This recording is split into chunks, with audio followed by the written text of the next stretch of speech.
Hi, and welcome back to Reading with Jenny. It is a beautiful day. I thought I would take the opportunity to read outside. I have got my hat on to protect me from the sun.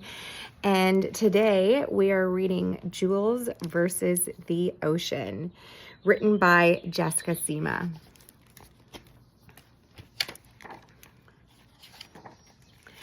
Jules is going to make the biggest, fanciest, most excellent castle that has ever been built.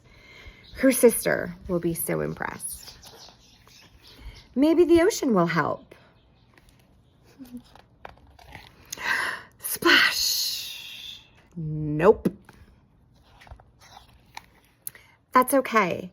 Jules will build an even bigger, fancier, more excellent castle all by herself. Her sister will be so impressed. Slosh!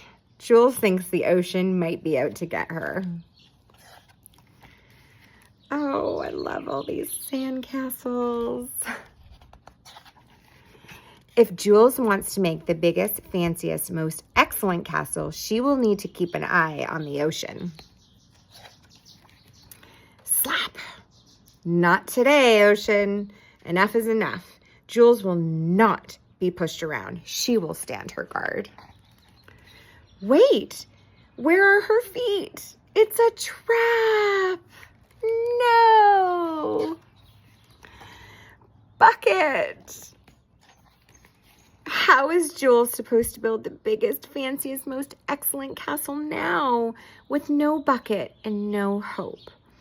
Her sister says the ocean isn't doing this on purpose. Maybe she's right. And who needs a bucket?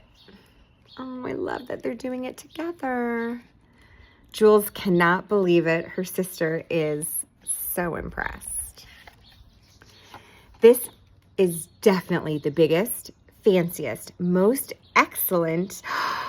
Uh-oh, there's a big wave. Crash!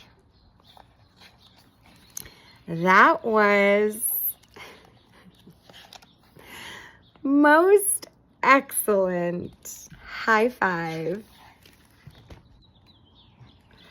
They tell their mom all about the castle and how the ocean wanted to smash it. Mom assures them that happens to everyone. Mom explains how the ocean waves are controlled by lots of things, mostly the moon. Next time, Jules and her sister will have to keep an eye on the moon. Oh, that was so cute. I love that. We definitely know that the ocean has a mind of its own. Thank you for reading with me. I hope you enjoyed this video.